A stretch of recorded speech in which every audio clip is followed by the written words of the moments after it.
Hello, welcome to my channel. Today I'm going to talk about a rant that I had for probably 2 decades or more when it came to mountain biking, and it's all about top tube length. I hated mountain bikes and the geometry because they always had a shorter top tube and this freaking super long stem, and anytime you were doing anything technical out of the saddle and standing, you'd be like hovering way over the front wheel because you had like this 100 millimeter stem and the front wheel would be tucked under you, so anytime you went like over something or tried to jump the bike, it was always front end heavy. It was just super awkward. Where I really started to come from is by the late 80s, early 90s, BMX bikes had finally got away from the short frame thing that they had been doing for so many years, and they started doing pro size and then XL and then XXL and whatever, and basically all that was a longer frame to kind of match the size of the rider. Like common sense, like here we go. But no, the mountain bike industry did not even grasp that concept until so many years later, decades later. I remember in 2009 or something, no, not 2009, sorry, 99 or 98 or somewhere in there, Gary Fisher came out with Genesis geometry, and so they started going with a little bit longer top tube and a shorter stem, and I was like, holy moly, finally somebody came up with this concept. But did the rest of the bike industry listen? No, not at all. So it was just like ridiculous. So here's a little bit of history on starting from the early 2000s of some of the bikes I had and kind of my whole struggle with this short top tube long stem thing. So this here bike was actually a Schwinn Moab, and it actually had a pretty short top tube on it. It was, I want to say it was a 17-inch frame because that was how we measured frames back then. It was from the measurement from the center of bottom bracket to the top of the top tube usually. So they'd measure it in inches on mountain bikes. So you had like 14-inch, 15-inch, 16-inch, 17-inch. So like 15, 16, and 17 were kind of the range of sizes that I would get depending on top tube length. So I believe the Moab was either a 16 or a 17. I don't remember. Some companies ran odd, some companies ran even, whatever. But it was still a pretty short top tube. I don't remember what it was, but I did eventually put a short stem on it, and I want to say it was like a 50 millimeter stem. So in this photo of me going off this jump, that's my Moab with the short stem, and that was like, I liked it. Even though seated and pedaling the bike felt really small and the handlebars seemed close to me, it just felt way better to have the short stem on there rather than the long stem that came on the bike. So that was kind of the beginning of me just saying, you know, forget it, I'm just gonna go and start running short stems. And then I ended up buying a Specialized P3, which is this bike here, and this bike came with a shorter stem, but it also kind of had a shorter top tube also, and this was, I believe, the small of the two sizes. They came out with two sizes. And it was the Specialized P3. It was a DJ bike. It had gears and everything, but I ended up taking all that off and running it as a single speed.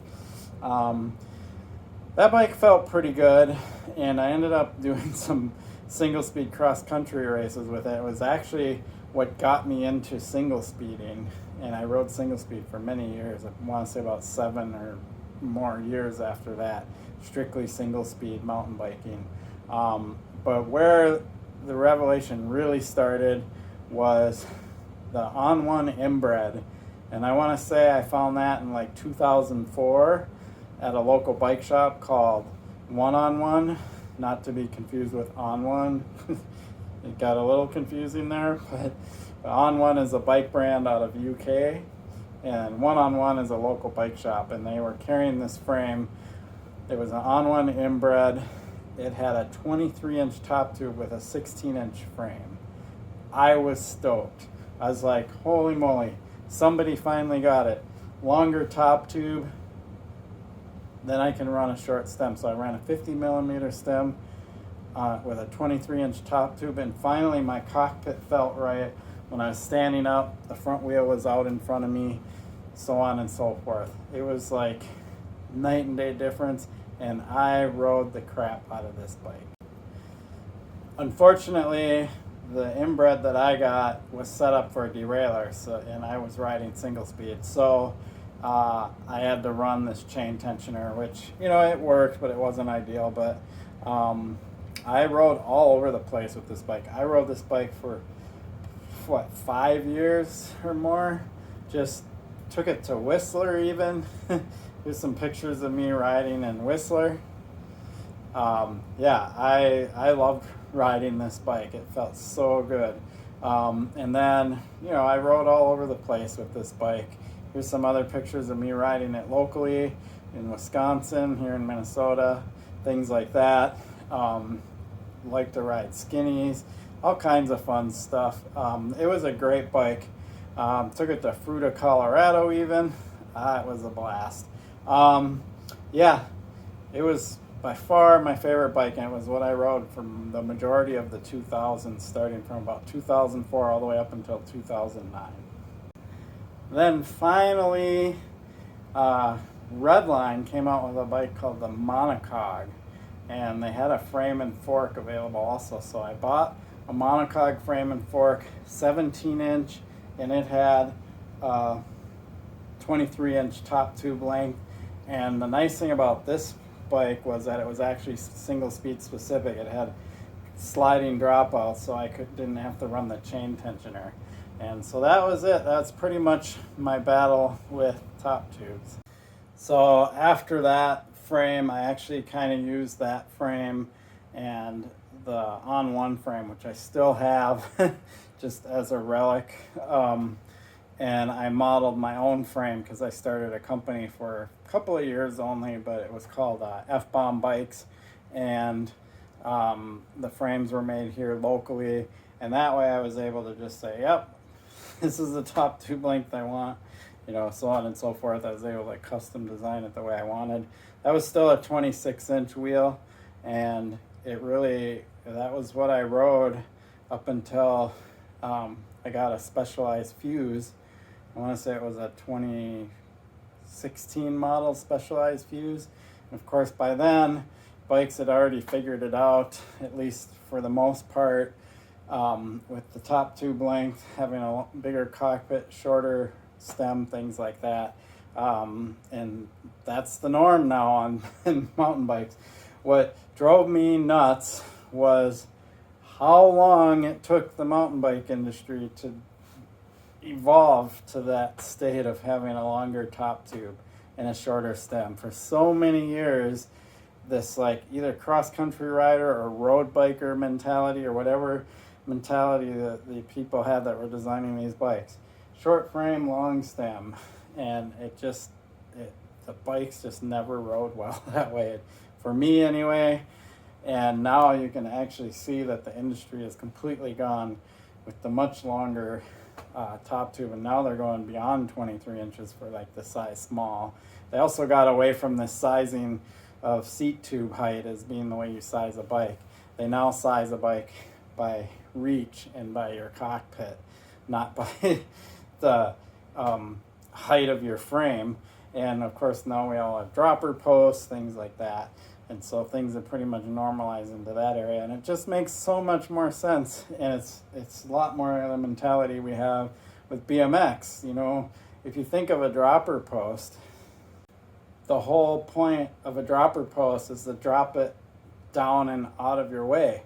And turning your mountain bike into essentially a BMX bike is what you're doing. You're basically, like, if you look at BMX bikes, the seats are already slammed, and we don't really have a need to have them up high because we're not using BMX bikes to go long point A to point B distances, right? We're riding skate parks and dirt jumps and, you know, street riding, urban riding, you know, like grinds and things like that with them.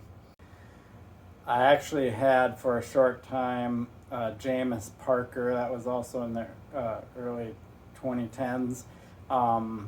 for a couple of years, and I added a dropper post to that. And that was a fun bike for a while, but that was kind of like my full suspension free ride bike at the time. And I was still mostly riding my single speed. But yeah, dropper posts are a game changer. And it makes sense. If you look at BMX bikes, we want our seat out of the way when we're doing tricks, when we're jumping, when we're doing technical stuff. That's what mountain bikers want nowadays. So like the BMX influence is finally kicked in, and yes, the dropper post technology is awesome because on a mountain bike you're going to be going long distances, so you can just push the lever, raise the saddle, get your full leg extension for the long rides, for the climbs, things like that. And then whenever you need something technical, you drop that sucker down and ride the technical stuff, and the seat's out of the way. It's like a perfect world now. It took a long time, but we're finally there. Anyway, I really hope you appreciate my channel. Please like and subscribe. Peace. This was kind of a fun rant. It's been a rant I've had for so long, and I'm so glad we're finally there. The ideal world when it comes to mountain bikes.